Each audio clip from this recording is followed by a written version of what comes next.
Hello friends, मैं हूं संदीप विद्यार्थी और आज के इस वीडियो में हम बात करेंगे factors affecting resistance. List of factors affecting resistance. Length, सबसे पहला लेंथ है। लेंथ की वजह से रेजिस्टेंस अफेक्ट होता है। क्रॉस सेक्शनल एरिया की वजह से होता है। टाइप्स ऑफ मटेरियल, मटेरियल के टाइप्स की वजह से भी होता है और टेम्परेचर की वजह से होता है। लेंथ को अगर इंक्रीज कर दिया जाए, मान लिया जाए कि ये लेंथ 1 ओम है और इसे डबल कर दिया जाए लेंथ को, तो इसकी रेजिस्टेंस 2 ओम हो जाएगी। Cross sectional area inversely proportional होता है रेजिस्टेंस के, ऑलवेज 1/A। अगर एरिया बढ़ाया जाएगा, क्रॉस सेक्शनल एरिया बढ़ाया जाएगा तो रेजिस्टेंस डिक्रीज होगा। ठीक है, टाइप्स ऑफ मटेरियल पे भी ये डिपेंड करता है और टेम्परेचर पे भी ये डिपेंड करता है। ओके, सो नेक्स्ट हम लोग देखते हैं, यही चीज लिखा हुआ है, the resistance of a wire depends both on the cross sectional area and length। जो रेजिस्टेंस है किसी भी वायर का वो क्रॉस सेक्शनल एरिया A पे और लेंथ L दोनों पे डिपेंड करता है। And nature of the material of the wire, wire के मटेरियल पे भी ये डिपेंड करता है। Thick wire have less resistance than thin wire. Thick wire have less resistance. मान लो ये वायर है, एक थिक वायर है, ये 1 ओम का है। थिन वायर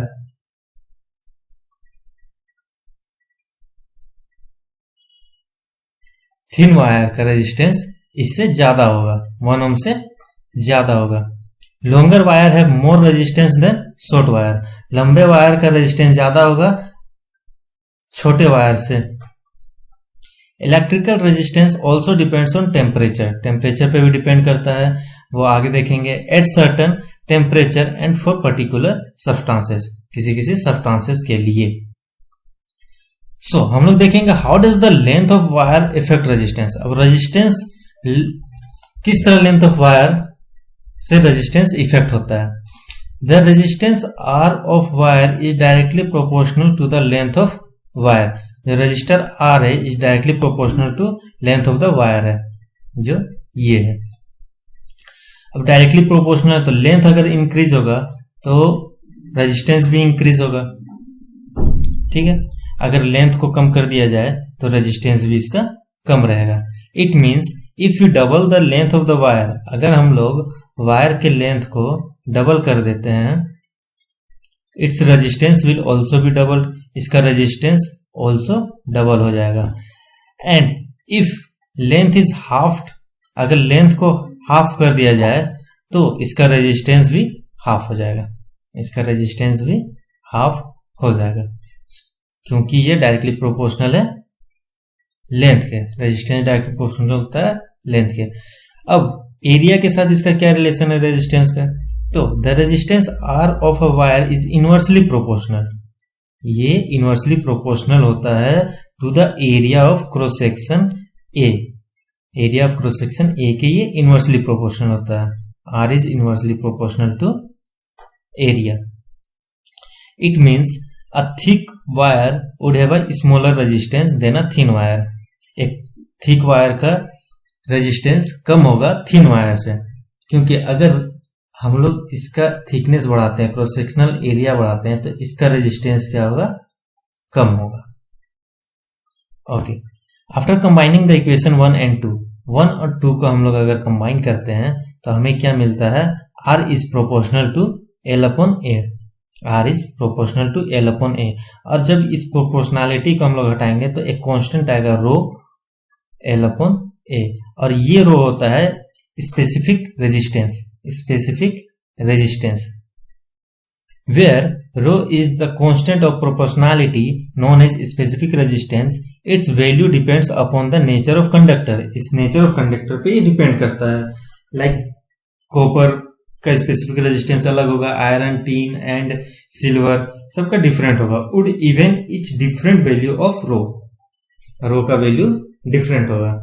तो इक्वेशन 3 से हमें क्या मिल सकता है कि अब रो कब निकाला जाए कि रो क्या होगा, तो रो हमारा हो जाएगा क्या, RA/L। मैथमेटिकली ये हो जाएगा।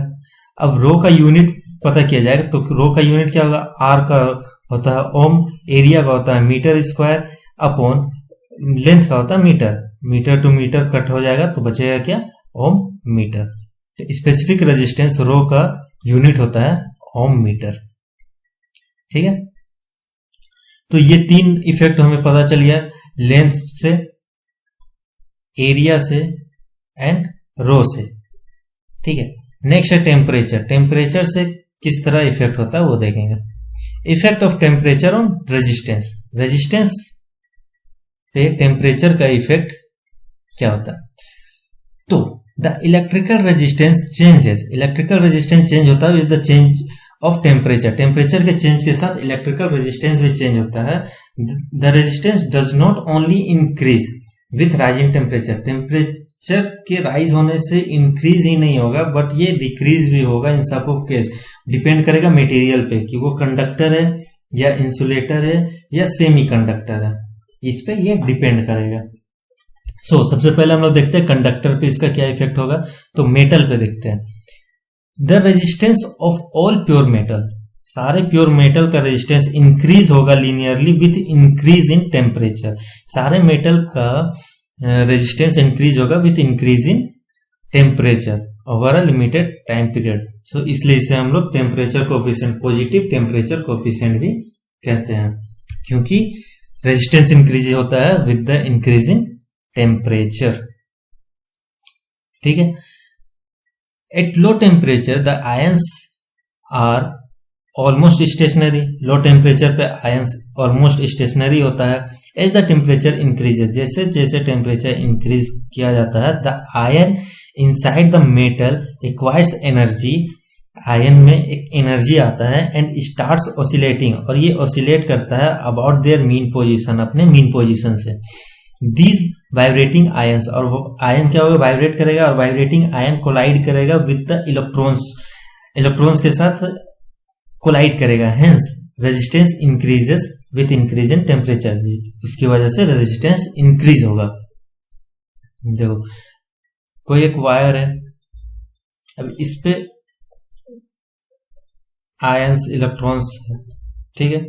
अब जब इस पे हीट होगा तो ये टेम्परेचर इंक्रीज होगा तो आयन क्या होगा, एनर्जी एक आएगा इसमें। जब एनर्जी आएगा तो ये एक दूसरे से कोलाइड करेगा, एक दूसरे से कोलाइड करेगा। कोलाइड करने की वजह से इसमें रेजिस्टेंस कॉज होगा, और रेजिस्टेंस कॉज होगा तो रेजिस्टेंस इंक्रीज होगा। रेजिस्टेंस इंक्रीज क्यों हो रहा है, क्योंकि इसमें टेम्परेचर इंक्रीज हो रहा है, टेम्परेचर इंक्रीज हो रहा है, इस वजह से रेजिस्टेंस भी इंक्रीज हो रहा है। तो इन metal with rise in temperature resistance will be increase. Alloy में देखते हैं, तो अलॉय भी एक तरह से क्या होता है, कंडक्टर होता है। The resistance of almost alloy increases with increase in temperature. Almost all alloy, लगभग सारे अलॉय क्या होता है, इंक्रीज होता है, इंक्रीज होता है resistance with increase in temperature. But rate of change of resistance is less than that of metal. लेकिन rate of change of resistance, जो इंक्रीज होने का रेट है वो डिफरेंट होता है, कम होता है। नेक्स्ट हम लोग देखेंगे सेमीकंडक्टर, इंसुलेटर और इलेक्ट्रोलाइट में क्या इफेक्ट होता है। तो the resistance of semiconductor, insulator and electrolyte like silicon, glass, वर्निश etcetera decreases with the increase in temperature. ये क्या होता है, डिक्रीज होता है विथ इंक्रीज इन टेम्परेचर। जैसे जैसे टेम्परेचर इंक्रीज किया जाएगा, टेम्परेचर इंक्रीज होगा तो इसका रेजिस्टेंस क्या होगा, डिक्रीज होगा। किसका, सेमीकंडक्टर का, इंसुलेटर का और इलेक्ट्रोलाइट का। At zero temperature the semiconductor behaves like a perfect insulator. Zero temperature पे सेमीकंडक्टर एक परफेक्ट इंसुलेटर की तरह वर्क करता है। ये पहले स्टार्टिंग में इंसुलेटर होता है जीरो टेम्परेचर पे। जब टेम्परेचर को इंक्रीज किया जाता है, जब टेम्परेचर इंक्रीज होगा तो some of the electrons acquires energy, कुछ इलेक्ट्रॉन्स जो है वो एनर्जी एक्वायर करेगा, एनर्जी एक्वायर करेगा and become free for conduction, और ये फ्री हो जाएगा कंडक्शन के लिए। और जब ये फ्री हो जाएगा कंडक्शन के लिए तो ये क्या करेगा, कंडक्शन करेगा। कंडक्शन करेगा मतलब कंडक्शन कब करेगा, जब रेजिस्टेंस डिक्रीज होगा। ठीक है।